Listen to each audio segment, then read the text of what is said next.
Good evening, good evening, good evening. Who takes it out to a nice fancy restaurant for dinner and then leaves it to pay the bill by pretending to go to the bathroom? It's us, the Thursday Night Podcast, ASTV for American Scouser TV. We just lost Trevor. We are here as always to talk about the great things Liverpool, but we do have Brian this week, thankfully. He's doing well, hopefully, and we have some the usual stuff to talk about. The game, just done, the game ahead, and one particular player. But before we get on to the topics, Trevor, how are you today? Doing fantastic. Brian, how are you feeling? All good? On the mend, but feeling a lot better. Feeling a lot better. I actually smelt this morning, so it was a pretty cool thing. I would have had a shower by me then. So here's what we're going to talk about today. We're going to talk about the game against West Ham in the League Cup, a resounding performance from Liverpool. We a lot of good things to talk about with that, and maybe very few bad things. Then the man who was the star of the hour, Cody Gakpo, running rings around the opposition, as the Super Furry Animals would say. We will speak about him for a little bit and his blossoming under Arne Slot. And then finally, the look ahead to the game, to the weekend, which better be Wolves, because that's the graphic I have for it. And if it's not, I'm in trouble. So here's what we'll do is we'll just look at what I thought was an interesting statistical thing. I might have to put that up in big style. But we had a lot of good play in that, but not all our own way in that game, Trevor. It was a good performance against West Ham. A lot of shots on target, and out past them. But West Ham were no slouches, and they certainly weren't there to lie down. But it's so encouraging that our second team essentially had so much quality to put a team like West Ham away. And let us also just remind ourselves, they didn't score a goal. We scored their goal for them. Kwanzaa not doing himself any favours in the Arne Slot eyeball there. But he played a decent game, I thought, from what I saw afterwards. I didn't get to see it live, so I had to watch it with the full knowledge of how the game would go, which always tempers your opinions of what everybody's game is.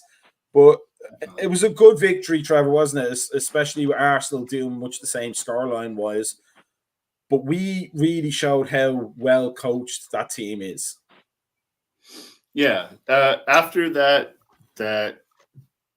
unfortuitous own goal, it reminded me of the scene from the seminal movie, The Great White Hype, where Damon Wayans, the kind of disgraced boxing champion, talks to the kind of underdog guy that beat him in the beat him in the amateurs, Peter Berg, and he's just like, they're having their big fight, and there's an initial punch, and it's a line that will sit my head forever, and I use it all the time. Are you trying to embarrass me on TV? Because after the own goal, like, West Ham was like really whooping it up. And then when we equalized like 3 minutes later, it was just dead. They weren't like super out of it, but they realized that they had shot their shot. And the fact that they pinballed an own goal in was like, yes. All right, we're going to hold this. And the second that got taken away from them, absolutely crapped in their dinner. And I really think that the way the second half went, how it was kind of just so systematic of adding those 4 goals through the second half, with West Ham providing not much in the way of just resistance.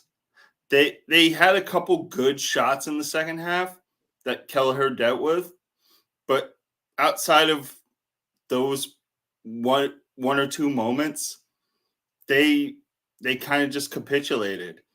And I don't want to be a person heading into this weekend with Wolves where, like, maybe it's the second team that is trying to throw Julian Lopetegui under the bus, but we'll see.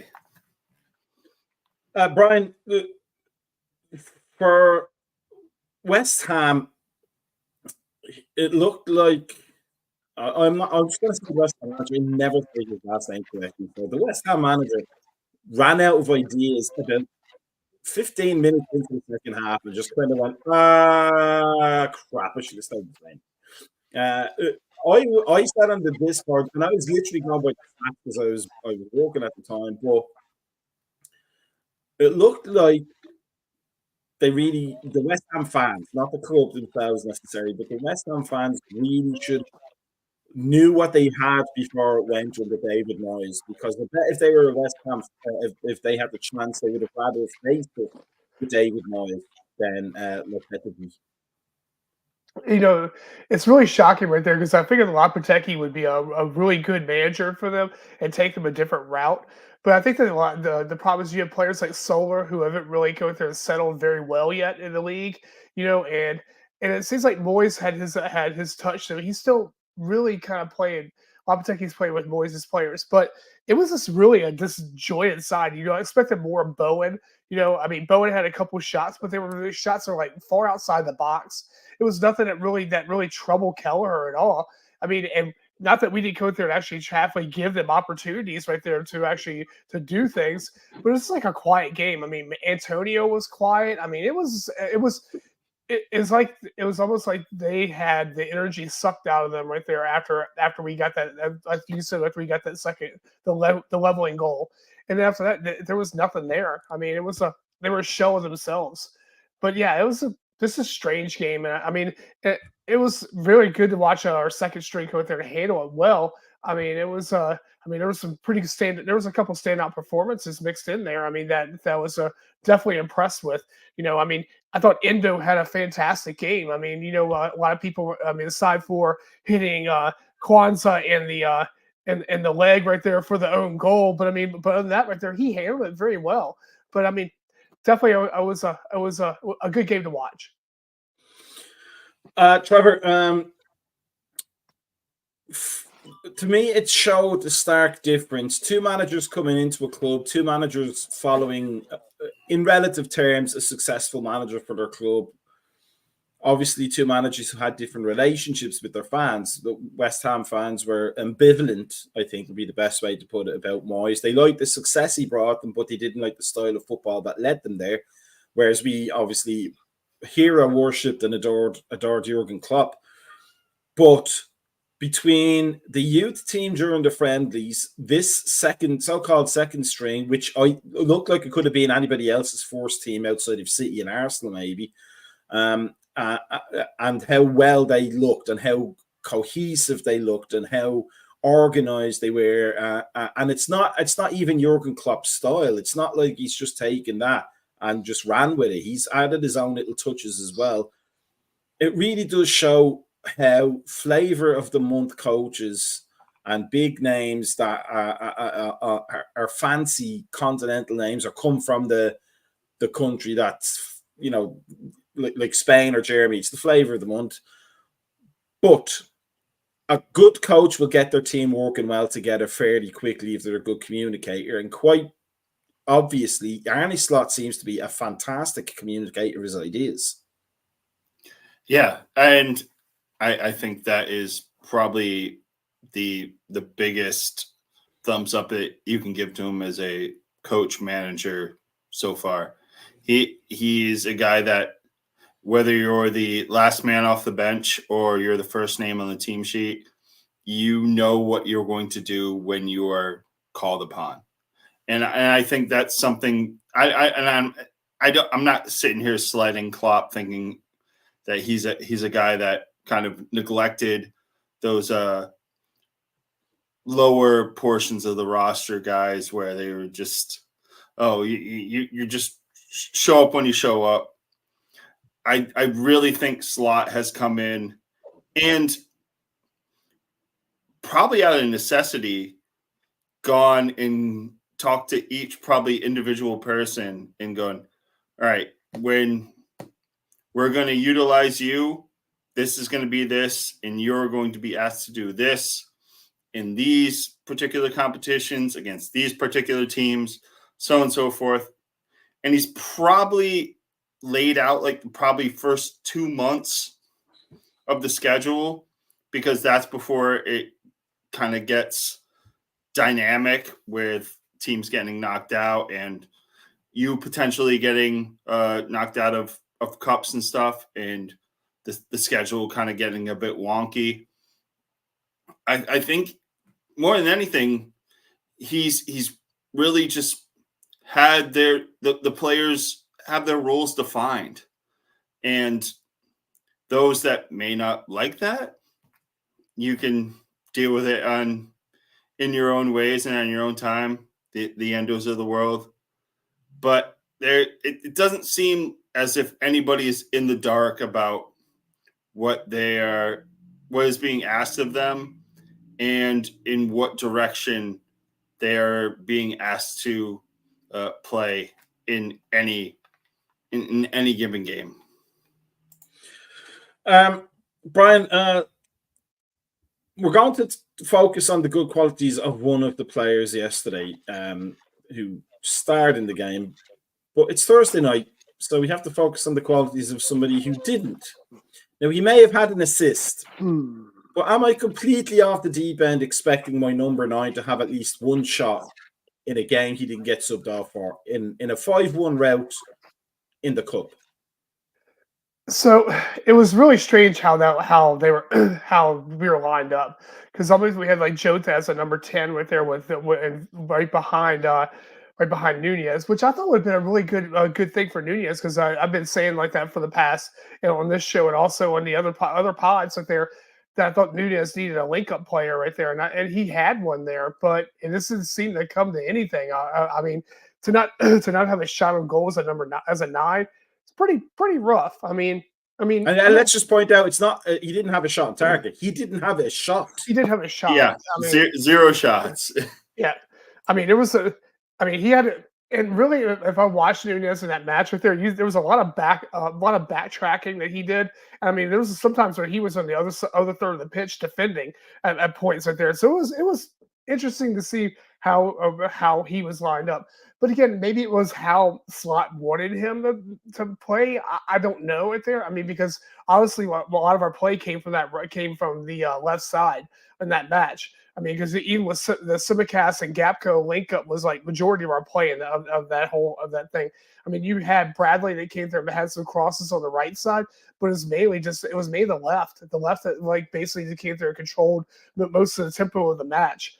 But I mean, it's hard to come out there and be critical of a 5-1 win, but I think that you have to be kind of critical of players' roles. And I just don't know exactly what Nunez's role was in that match. I mean, if he was supposed to be a setup guy, kind of like how Bobby played like that, when played, then yeah, okay, then he kind of did that right there. But it didn't seem like that was the way we were lined up. So I'm not really sure about Nunez. I mean, I guess because we kind of live up to our reputation on Thursday nights of being the Nunez fan club, kind of, not really, but but it's like I just don't know. I don't know. I mean, I thought that Jota came there was a good poacher, and maybe Jota right there was in that role that you thought that Nunez would have had. I'm not sure. I mean, Trevor, if the goalkeeper had 0 saves, we'd been in trouble essentially. I know it's a different role altogether for the goalkeeper because there's nothing behind him after the goalkeeper except net and the crowd. But he only had one key pass as well in the game, which was the assist. So it's not even like he was providing opportunities for everybody else. If his role was as a decoy, that is some 6-dimensional chess from Arnie Slot there, because you're essentially taking an attacking player out of the game to do dummy runs, which will eventually get figured out. Is there a case that maybe Diaz should be the number 9 if Gakpo plays so well on the left, or Gakpo is the number 9, which I don't believe he likes playing, but Diaz, maybe I'm thinking more along the lines of Gakpo being the Mane kind of left anchor and Diaz being the floating Bobby Firmino player who just give Diaz free reign to go wherever he wants because he's having a storming season so far, and then Salah is Salah, and then Chiesa floating in and around there. It to me, it just looked increasingly like Darwin Núñez is not going, without the chaos of heavy metal football, he's going to find himself incredibly marginalised in Arne Slot's tactical plan. Yeah, he seemed a bit of a lighthouse where it's like, oh, we can see that you're there and that we can get you the ball, but where does it go from there? We just don't want to like crash into you. Do we go around? Or what port are we going in? So on and so forth. He's a guy that in this system really is just there, and it seems like I'm really trying to like take the piss out of him. But in the grand scheme of things with Slot system, Darwin really doesn't get to utilize the most of his talents, and that's something where everybody will be like, well, if his talents are just running around like a crazy person, what talents are there? It has a role, and still, I will go over and over again. I think him as a substitute is incredibly more valuable than him as a starter. But that's an expensive substitute, though. To be fair, and that's what everybody's going to really focus on, that his price tag, and there's going to just be that onus on him to like, well, you got to kind of shoehorn him into the starting role if he costs that much, and so many people have put this much faith in him, so on and so forth. But I really think that if it's a thing where you are just so hell-bent on trying to shoehorn him into the starting lineup, just get rid of him in January, because you're only gonna be pissing into the wind, because there's nothing that's gonna come from him being told over and over again to be a hold-up play guy when there's nothing for him to hold it up for. Because, like you said, there's no key passes, there was no driving things. His assist basically came almost by accident. It's something where you don't want him to be like discouraged by people in all forms of fandom and punditry going, your stats mean nothing. But it comes a point where it's just you see what you see, and then the stat sheet backs up what you see. The eye test versus the test, the pie test. Sometimes mathematical. Sometimes they crash into each other, and I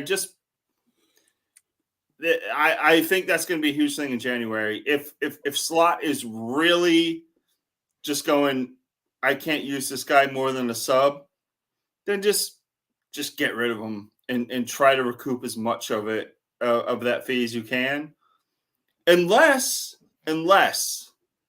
they can really just put his price tag behind him and use him as a 30-minute just M80 for the end of games. If they can do that, I think that will probably get the best out of him. But until they can get past that stigma of his price tag, I don't think they're gonna. Brian, we don't want to carry on with the Núñez batch, and we do enough of it on this show for sure. But for me, it looked like, before we focus on one particular player, three players did themselves no harm whatsoever. And I'm talking about Curtis Jones, who looked like the old Curtis Jones. He had a fantastic performance. Jota looked like the old Jota again. It was something we've talked about in recent weeks that we've missed. and that maybe he wasn't quite getting the plan, but he looked like the Jota we know and love. And let's hope he doesn't get injured now in the next few days, because then he would be the Jota you know and love. And then Chiesa, he looked like every inch the player we hoped he was going to be, but also looked like there's way more to come from him.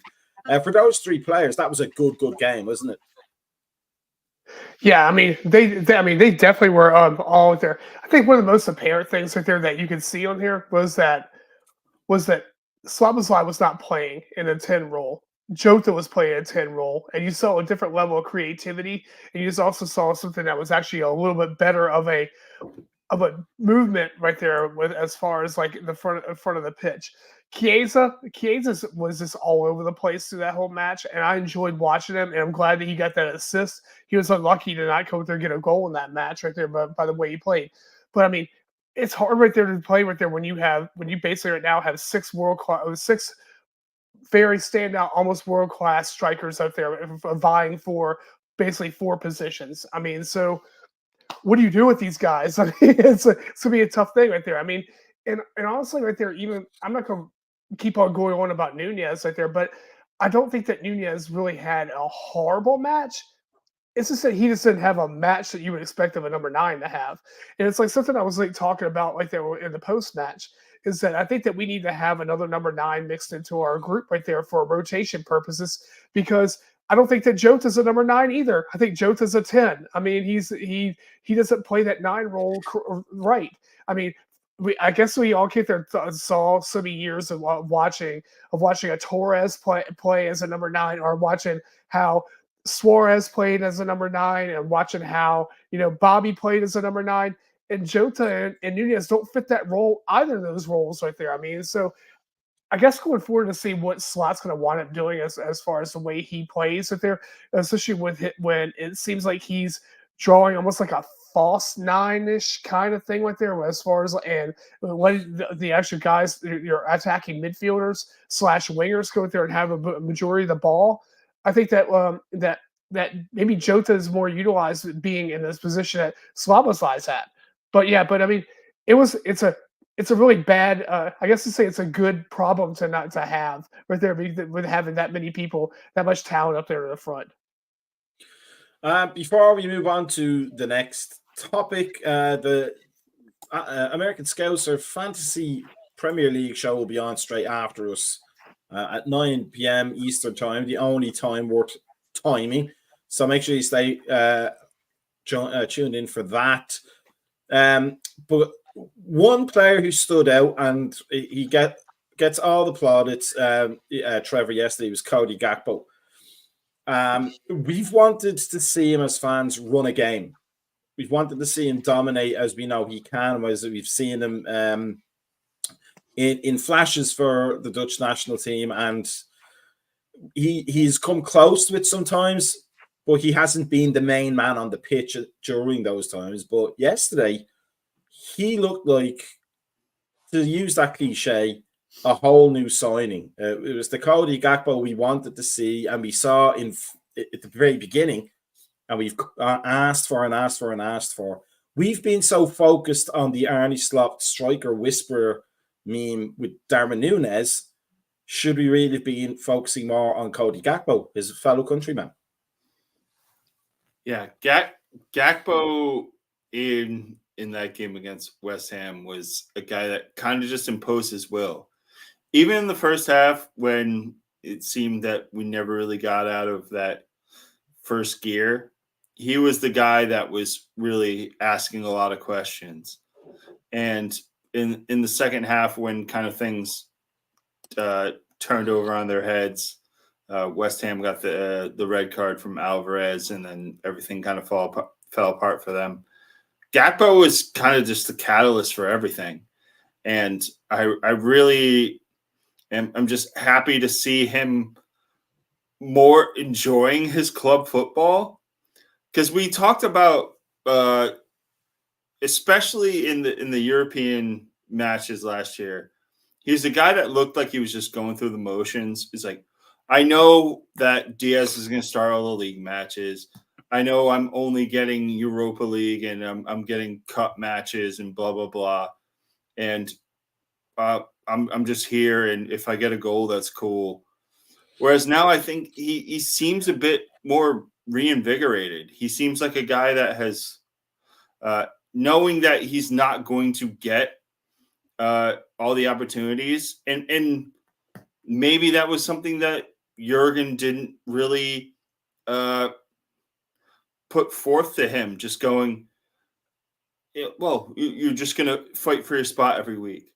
Where I think now these guys know that you're going to play XYZ games. And when you go in, there's that expectation that you are going to be given these roles and you just do what you want. Do boss what you're doing. And I think more than anything, Gakpo and especially for this game, Jones really took advantage of their opportunities that they were given, because through the league campaign so far, there hasn't been much in the way of change in the starting 11, unless there was injuries or just the whole Kwanzaa thing. But with this game, it seems now that the kind of cup lineup has been set, and it's been given a certain importance that now guys like Gakpo can go, all right, this is me. This is my competition now. I know I can still work my way into the lineups in the Champions League and in the league, but if I crush it in the League Cup, I'm going to become undeniable, and they're going to have to find a way to force me in to the lineup in some way, shape, or form in the league or in the Champions League. And having all that competition is never a bad thing for a manager, because injuries are going to happen. I don't want to prognosticate where they're going to come from. Probably Konate. But there's just so many fixtures on really top team schedules. To have a guy like Gakpo really shine in the fourth most important competition in our schedule and really just take the bull by the horns is just very, very promising. Brian, for Gakpo, there's if we just look at this graphic here, it's a comparison with Somerville, just to get that comparison from who scored, but 6 total shots. He had like 2 dribbles, which is, people always talk about dribbles, but there's never that many. But his passing success was 94%. I mean, we're going for a whole new ball game with Arne Slot in terms of, it's almost, I've said it before, but it's almost going back to Brendan Rodgers, where passing is more valued than it maybe was under Klopp. Klopp liked the team to pass, but the passes had more risk than reward, let's say, a lot of the time. We were trying to get forward, which does involve more risk. Whereas it's more cerebral under Slot, and we're trying to build the game and use opportunities to counterattack when they're there. But for somebody who isn't guaranteed to start this weekend, may not be guaranteed to start in the Champions League, may have to wait until the next cup game to get a start again, he really played like he's been, like what Trevor said, almost like he's been told, or the squad has been told, rotation is going to be a thing. Like when Houllier came in 1999 and said, the name of the game in the modern age is rotation, rotation, rotation. The hot hand doesn't exist anymore. When you get tired, you're coming out and somebody's going to take your place and you're going to have to deal with it like a professional. So is it possible that Slot has told the players almost the same thing? It's a long season and you're all going to get top periods where you're going to start and periods where you're going to sit. But when you do play, you got to show me that you're capable of handling the job. And Gakpo did that in buckets yesterday. I mean, we've seen it right there with Mo getting subbed off in so many matches and seeing Trent getting subbed off in so many matches. So you're seeing that happen right there. I mean, and I think it's also keeping. There's a lot of matches out there. I mean, between the the Champions League Super League, whatever you want to call it, right there. That happening. Super mega, Yeah. dope-mongous Champions League. Yeah. Yeah, it's a biding time from UEFA League. But yeah, so I mean, if you go there and think about how many matches you have there, plus you also throw in the FA Cup matches, then you throw in like your regular league cup, throw in the Carabao Cup, throw in the internationals. There's a lot of matches out there for the and you know all together with all these players are going to play. So the name of the game is to keep them fresh. I mean, so I think that having these players go there and taking opportunities when it arises is nothing but better for us. I mean, you have to go out there and let these guys at least get some kind of minutes in there. I mean, look, Chiesa's been like graced in right there. I mean, it's the first time we saw Chiesa with more than he played 60 minutes in this last match. I think it's 60, maybe 65. But I mean, before that, he played 15-minute like a 15-minute like hangout basically session right there after we'd already won it and beat AC Milan. I mean, so again, it's keeping these people fresh. I mean, I think that it's a whole different type of mentality than what we saw right there with Klopp. You know, and I've said this on Discord right there. I think what you're seeing with as far as fitness and the way players are playing is the difference between having Pep Linders go there running a training session and having Arnie Slot run a training session. Where Pep Linders is running the hell out of them, doing triple sessions and everything else like that. You're not seeing that with these guys, and I think that we're going to reap the benefits of this in the long run. In terms of the good things that Gakpo gives us, Trevor, and in terms of the bad things that Darwin Núñez gives us, I'm so sorry, everybody, but it's Thursday and we got to say these things because they're true. Who's more than likely to be a challenging attacker come next season out of the two? It really does feel like Gakpo is going to be the man, doesn't it? And Darwin Núñez will be consigned to the dustbin of history. Yeah, I do think it may be just kind of a triangle of terror between Jota, Gakpo, and Diaz, with kind of them in their various charges of form. Who goes where in that 10-9 left wing island Cuba? Left wing island coming this fall to Fox. But my biggest thing with Núñez is he's a guy that, and everybody that saw him get that goal this past weekend was really just, oh man, so those are the things that he can do. And yes, that it's always something where you're putting sprinkles on a turd. And I just he's a guy that brings so much frustration. Frustration over flirtation. He's a guy that will give you so many signs of positivity, and then everything that he does bad, though, will somehow outweigh that. Because he can put up numbers where you can point to just empirically and go, well, he had this many goals, this many assists, and he had this many minutes where he was impactful, blah, blah, blah, and XG, so on and so forth.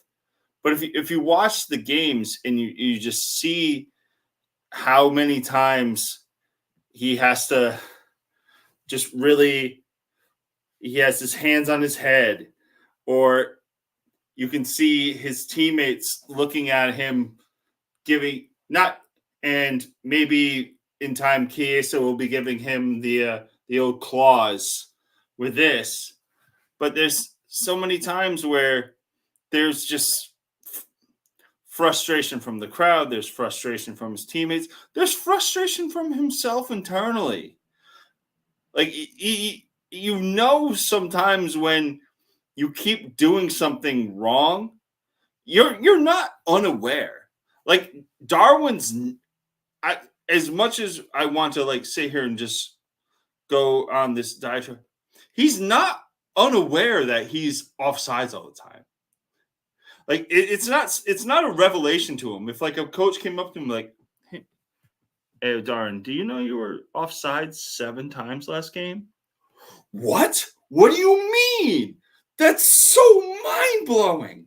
He's not stupid in that regard. He's not a person that is going to be completely taken aback by the fact that he's offsides a lot. Well, we just talked about how he had 0 impactful maneuvers last game. So you can't be offsides if you don't get the ball. Either way, well, maybe that should be a goal for him, to find some way to be offsides without having the ball passed to you in a game. You know what? Set your goals higher. But you're muted, Macka. Thank you. All he has to do is stand in front of the goalkeeper and not receive the ball and just block his vision. There you go. Hey. Next level unlocked. Yes. But yeah, in the grand scheme of things, I think Gakpo is a guy that, and we all try to put him and Gomez into those Swiss Army knife folders of just, if a guy's hurt or if we need to kind of shift people around a pinch, that, yeah. I really think that kind of just moving Jota, Diaz, and Gakpo in that triangle, depending on who's getting goals, who is in like good passing form, and who is probably just being the biggest chaos agent, where at this point it's Diaz. He's a guy that for a couple of years has just been Luis Mendoza Mighty Ducks, and just, yeah, you can go fast. It's great. But then when you run the ball out of bounds, no one cares. But now that he's scoring, he's finally become the Luis Mendoza that knows how to stop. And if anybody gets that reference, you get 1 point. Brian, let's end this particular section before we go on to the weekend's game about Gakpo. The performance yesterday, we're always looking forward to seeing more from Gakpo, but that performance yesterday, did that make you want to see more of, like, I want to see more of Chiesa, and I don't know where to fit Chiesa in to see more of him, because if Jota looks the way Jota looks, he has to play. Salah's going to play, and you can't not play Diaz right now. But Chiesa and Gakpo especially, you want to see more of that, don't you? And there has to be a way of working that out so that we do get to see it. Well, there's an odd man out on this whole list right there, and that's Szoboszlai. Sir Z and I both talked about this whole thing right there. I mean, the amount of money that we paid for Szoboszlai, and from what I've seen of I've seen so far this season, it's atrocious. I mean, Szoboszlai's down at number 10. We've kind of put him in a number 10 slot right there where he should be. He's a right attacking midfielder. That's where he's best at. He played that position at at Leipzig. That's where he should be at right there. He shouldn't be in that position.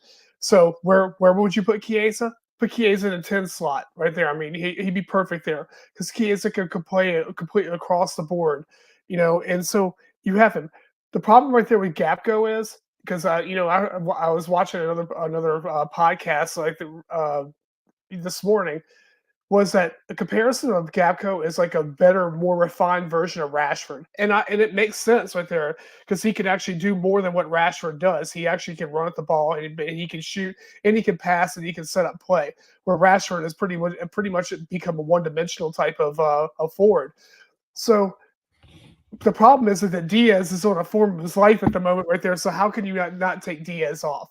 But so it's like, to me, it's like the odd man out. So if you want to see Chiesa, Szoboszlai needs to go to the bench.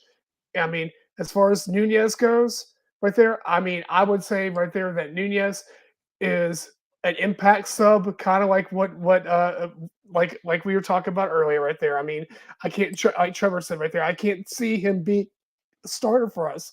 But again, I think that we're lacking a number 9 with a different option number 9, and I think that we need to go out there and look at that because I don't think that Jota's a number 9 either. I think that Jota is more of like that weird 9-10 hybrid kind of thing that happens that's out there. He's I mean, absolutely a 9.5. Yeah. I mean, he's yeah. I mean, his feet are small, to be fair. But yeah, so I mean, but he's not that type of classic 9 that we've all expected. Like I said earlier, right there. And so I mean, I definitely think that again, the odd man out Szoboszlai, and I would put Chiesa right there in that position once Chiesa gets fully integrated into his side. It's not very far off. Maybe the solution will be for Slot to go to a proper midfield 3 then with Gravenberch. Who does he have? Gravenberch, McAllister, and Jones, and then.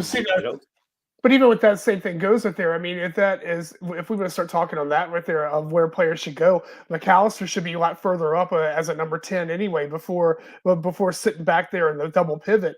I mean, I think if we would have Cater got Zuma, well, he'd be a number 8 in that situation. Gravenberch is the 6, and then 2 number 8s, and then the false 9. Yeah. I mean, I think that we'd gotten Zuma Mendy or number 6. I think that Szoboszlai probably could have been would still probably be the odd man out because again. It's like Sir Z said, he doesn't win any duels. He just runs. It's like watching Milan Barros again. I mean, just running, shooting outside the box. I hate to be critical about him right there, with him, but I mean, the production's not there right there in that position that he's in. I think that if he was in a solid slot, I think maybe we might see a little bit different from him right there. But again, I just don't see him being in that 10 slot. I think that the problem with Szoboszlai is just how much hair product he has in his hair. That's probably where the issue is. That's why a non probably likes him. And I don't have any, so I hate him. Too many seasons. Hey, as my analogy, I said on there, he's a Hungarian Emre Can. There you go. So with that said, tactical plans and rotations are going to be important this weekend. As we take on Wolves, I believe it's at Wolves. It better be because that's what the graphic says. And we got to get these things right. But Trevor, they're dead last in the Premier League. They've scored, I think, 5 goals. They conceded 14. It's all set up for us to concede the first goal, isn't it? Absolutely. and it's going to come from the worst possible way. This is a game that I really I'm not necessarily dreading, but I don't want to. I kind of don't want to be in any sort of. I'm not going to go to the bar this weekend, and I'm probably not going to be in the Discord because if we do concede early, it is going to just be an absolute meltdown. Because like, how the hell did just. Like Rayan Ait-Nouri. That's the first name that came to my head. Like how did they score? It's going to be one of those things where Wolves is going to try to assert themselves during the 20-minute, what I like to call the Arnie Slot rope-a-dope, during the first 20 minutes of the game, where he kind of just has his team just be there. Just be there. Like, you're not really doing anything. You're just there. And you understand that you're going to eventually have to attack. You're eventually going to have to try to go score a goal. You're going to have to get the ball eventually. But that first probably 20 minutes of this game, if Wolves can get a goal, I think they may close up shop, but I really think if they don't, we're going to absolutely batter them. They're a team that is really short on talent. They're really short on confidence, And as much as I love Gary O'Neill as a manager and as a rallier of men, you can only do so much rallying when you don't have the horses to get you there. And he's I picked Russell Martin to be the first manager sacked at the start of the season.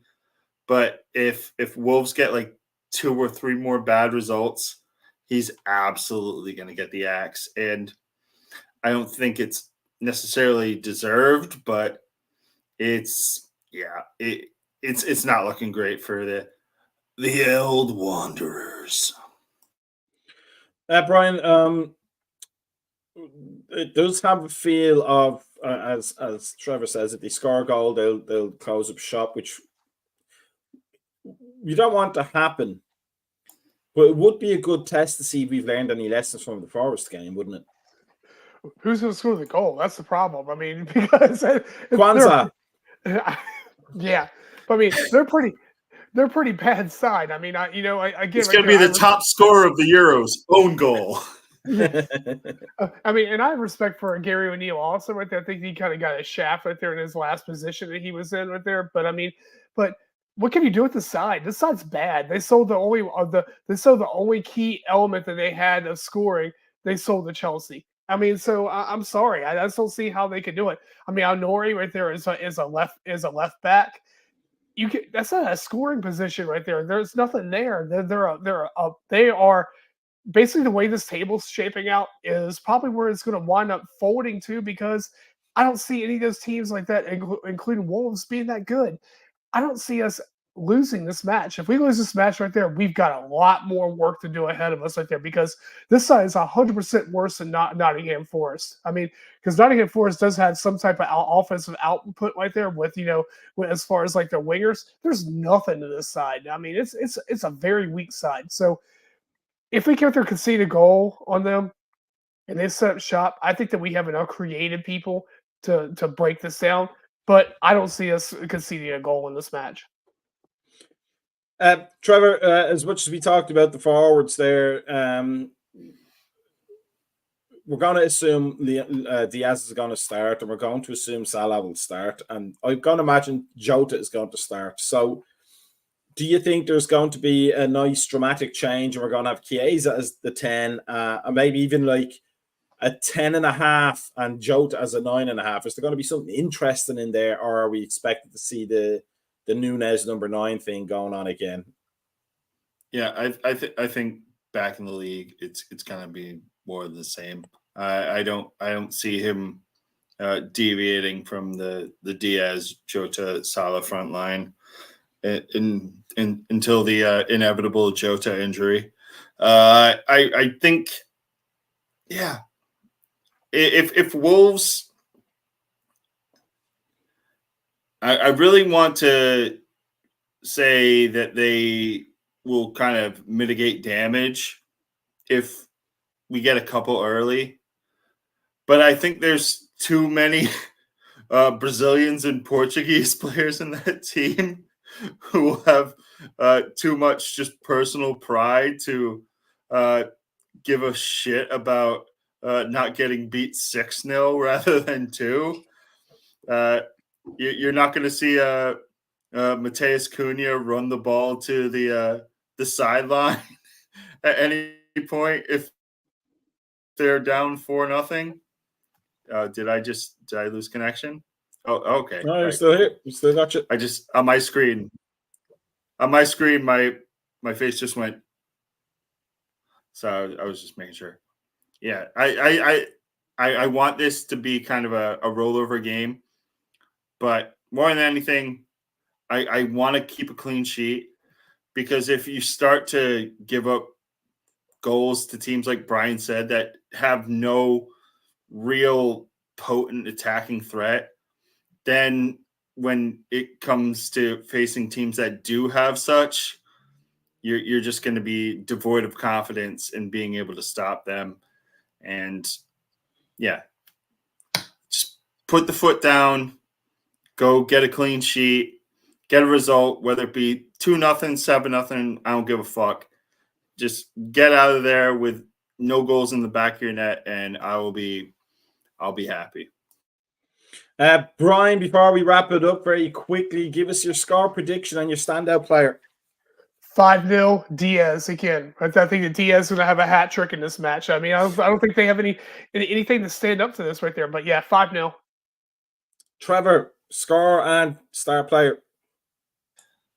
Slot special 2-0. Diaz and Salah each get one, but they're both assisted by the star man of the match, Alexis McAllister.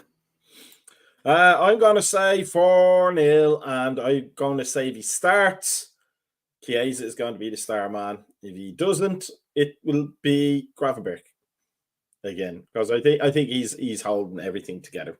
So it just remains to say, number one, stay tuned if you're into the Fantasy Premier League. It comes up next, and we have Gali there to give you all the hints and tips of all the things that you do to make sure you're not as bad as at that particular game as I am.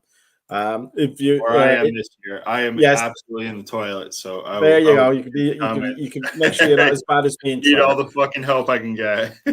Callie's wife is going to win anyway, so it doesn't make a difference. There you go. And then if you're not on our Discord and if you're not liking, subscribing, etc., make sure you're smashing that button or tapping it gently on the YouTube, on the Facebook and the Instagram and the X, formerly known as Twitter, and then also join us on the Patreon to get all the extra goodies.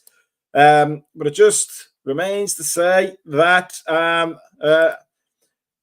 Alan's late, but we're good to have. It's good. We're happy to have you anyway, Alan. And then you got here. That's all that matters. You got here. That's all that matters. Here's the says plan. Recovering well, Brian. There's the plan for Alan there. Okay, so we are going to say good night to everybody, and we all wish Brian well in his recovery, continued, and hopefully next week he's not drinking. Thank you. He's not drinking the contents of his own nose like he seemed to be tonight. But we will keep an eye out for news of pre-match and post-match, and then we have on Saturday, and we have the Roasters sponsored morning coffee show and tea, if that's your thing. Reckless Friday tomorrow. There you go. Reckless Friday tomorrow morning. And all of the news that comes out. And we will have I think it's going to be an enjoyable game one way or the other on Sunday. Maybe not the scoreline we all want, but I think we're going to get the win we need. And all things else line up. Maybe we end the weekend top of the league, and that will be a nice thing to do. But for everybody else, enjoy your evenings, whatever time zone you're in, and we will see you next week. Thanks to Trevor, thanks to Brian. Peace out, and here is the 70s porn music.